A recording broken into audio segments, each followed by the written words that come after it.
You are a highly adaptable and resilient little creature. It's one of the main reasons we humans have managed to spread so far and wide on our pale blue dot of a planet.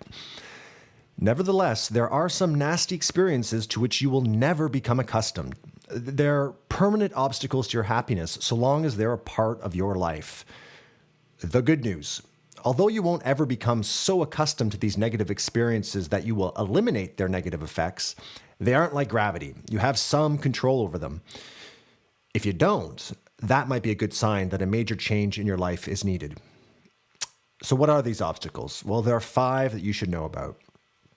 First, noise. You will never get used to it, especially if it's unpredictable. Noise, you should also know, if you didn't, is often used as a form of torture. You shouldn't be surprised then to learn that it interferes with your ability to concentrate and increases your stress. Number 2, commuting. Sure, you may love to drive in the open road, but don't kid yourself. You have not, will not, and won't ever grow accustomed to the daily grind of heavy traffic. So long as you commute through traffic, you can expect to have much higher levels of stress hormones. 3, insufficient autonomy. Now think about this for a minute. People in nursing homes are happier, more active, more alert, and live longer if they are allowed to water the plants and pick the movies they watch. Think about that the next time you find yourself in a situation where you have little control over your actions or your environment. You can expect to have a lower sense of engagement, less energy, and much less happiness. 4, shame.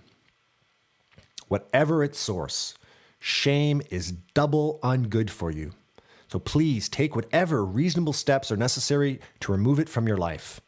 In the meantime, I will post a link to an exercise that might be of some use to you if you're experiencing shame right now. 5, interpersonal conflict.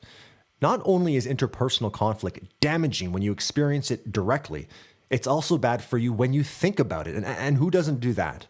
Some conflict is necessary, of course. It can even be healthy. But ongoing and irresolvable conflict will only do you harm. Now, in thinking about these obstacles to happiness, it strikes me that insufficient autonomy may be the most important factor. With a sufficient level of autonomy, you should always be able to avoid or reduce noise, commuting, shame, and interpersonal conflict. The only exception to this rule I can think of are those circumstances when a person has been so ground down by his or her environment that she is unable to recognize the autonomy she actually has. One last wake-up call for those of you who choose to endure the daily grind of commute for a bigger house. Yes, a big house will give you some short-term pleasure, but it is exactly the kind of material perk to which we humans eventually, in fact, always become accustomed to. Whatever pleasure you may derive initially from your larger house, it will be fleeting. That commute, however, it will grind away at you and your happiness for as long as you make it. So, decide which one you'd rather have, the house or the commute. Now, I learned about these 5 obstacles to happiness in the highly readable and very enjoyable book, The Happiness Hypothesis: Finding Modern Truth in Ancient Wisdom, written by Jonathan Haidt, I think you pronounce it. It's Haidt.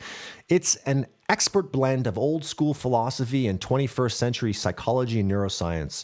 Haidt's conclusion is not earth-shattering, but the journey he takes you on to get you there is well worth the trip. I highly recommend it. I'll include a link to the book in the notes below. Now, if you want to talk through and explore some of these ideas in this excellent book, maybe I can help. I'll leave the link to my blog below as well.